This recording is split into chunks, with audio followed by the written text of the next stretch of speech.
Imagine with me, it's the day before your vacation. You're buried in emails and scrambling to pack. But then the day finally is here. You feel the sand between your toes, you hear the waves crashing, and you hear the sound of your phone buzzing. If this is your reality, you are not alone.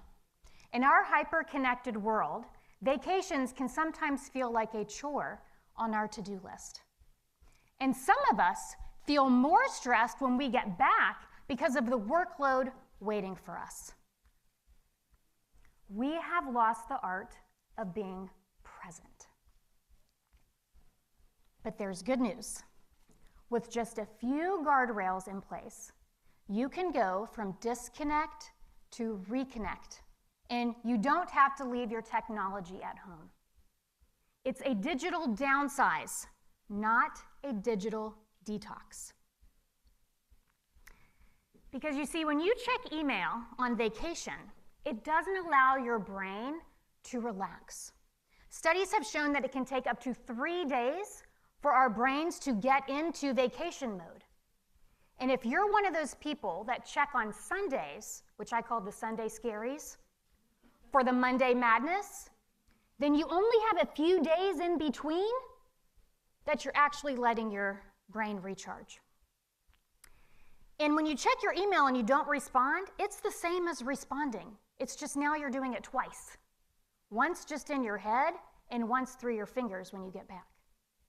Because your brain is subconsciously doing those tasks and solving those problems. I don't use the term barriers. I like guardrails. When I'm driving around the mountains, I want guardrails there. They keep us safe. Think of these tips as guardrails to keep your time, energy, focused, investment, and your relationships safe. Who's ready for tip 1? Block your calendar. It does not matter if your vacation is 6 months from now. Block out the day before you leave. No meetings. That is your day to finish up all of your tasks and send the last-minute emails that do not require a response.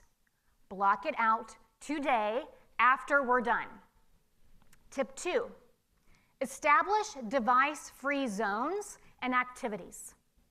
Maybe it's when you are on the beach, or when you're at meals, or playing board games. And it also means that your phone that you put face down on the table also has to be out of your sight. Because just seeing our phone, even when it's face down, we're using willpower and discipline not to pick it up. It's calling our names. It's called anticipatory stress, and it doesn't just affect us. Our kids feel anticipatory stress that mom is going to get an email that's going to put her in a bad mood. Our partner is feeling stress that we're going to get a text saying, you have an emergency call tomorrow at 2. Now, you want to establish these device-free zones before you go there, especially setting these expectations with your teenagers. Do not spring it on them at the last minute. When you set expectations ahead of time, you'll get no resistance from your family. Maybe just a little bit, but a little bit less resistance from your family. Tip 3, one phone. I don't mean one phone per family. One phone for your photos. Let's give a break to the poor stranger walking by that you've handed 4 phones to with 4 different passwords to take the identical photo. One phone for most of your photos. And here's going to be the real challenge. Wait until you get home to post your photos onto social media. What? No, yes. Because believe it or not, Nobody really cares that you're not in front of the Eiffel Tower when you post the picture, and some of them even have the nerve not to look at our photos until 2 or 3 days later after we posted them. Because when you post them, what do you get? Anticipatory stress. How many people have liked it? How many views do I have? Are there any comments? And we're more concerned about that than the likes and the views of the person sitting next to us on the tour that we're seeing in real life. Bonus tip, because everybody likes a bonus. If you're coming back on Monday, extend your out of office 1 more day. If you work remote, nobody has to know unless you report to somebody that you're really back in the office that day. If you work in an office, you can still work offline. Enable your offline mode in your email.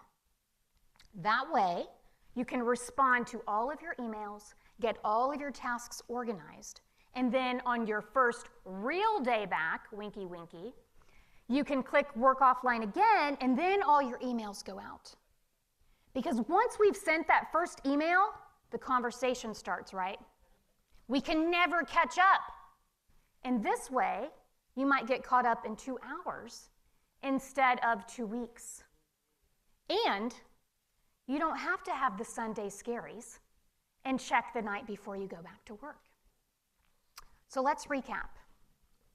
First, we're going to block our calendar as soon as we walk out of this room for our vacation, even if it's in October.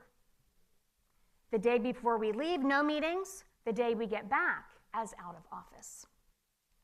We're going to establish device-free zones or activities, and we're going to agree on these before we go on vacation. We're going to use one phone for our photos, and we're going to post them after we get back. Guardrails are not barriers. Guardrails equal freedom. And if you want more tips like this, we actually created a guide called How to Take a Real Vacation in our hyper-connected world. Because I want you to work well, play more, and reclaim your vacation. Thank you. Guardrails keep us safe. Our time, energy, our focus, and our relationships.